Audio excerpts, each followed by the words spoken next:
সেই আটকানোর মধ্যে আমরা প্রায় 10-15 হাজার লোক আটকা পড়ে গেলাম।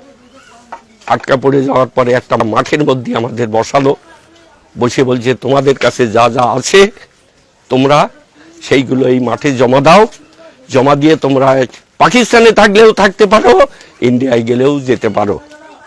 এইবার ওরা 3 পাশে 3টে LMG ফিট করে রেখেছে।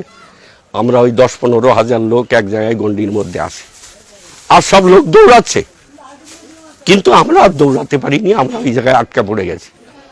দিয়ে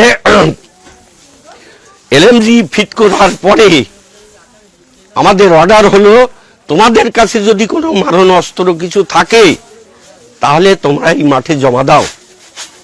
আমরা কি করলাম, ওই ছোট ছোট সরকিগুলো কেটে বুসকার মধ্যে নিয়েছি আত্মরক্ষার জন্য, কিছু ঢাল, টিনের ঢাল কেটে নিয়েছি আত্মরক্ষার জন্য, সেইগুলো আমরা জমা দিলাম।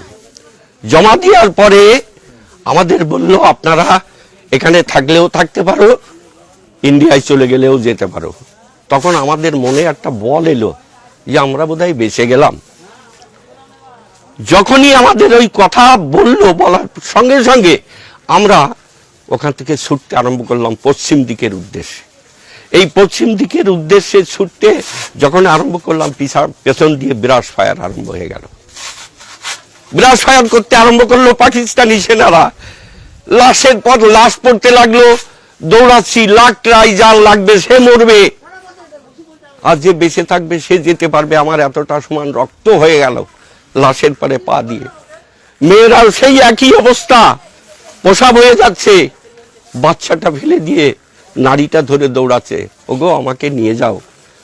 ঝোড়াই করে যে বৃদ্ধগুলো আনা হচ্ছিল তাদের আমরা জোড়ার থেকে ছেড়ে নিজের জীবন বাঁচানোর জন্য আমরা সেখান থেকে ইন্ডিয়া এসে বাগাসড়ায় এসে উঠলাম।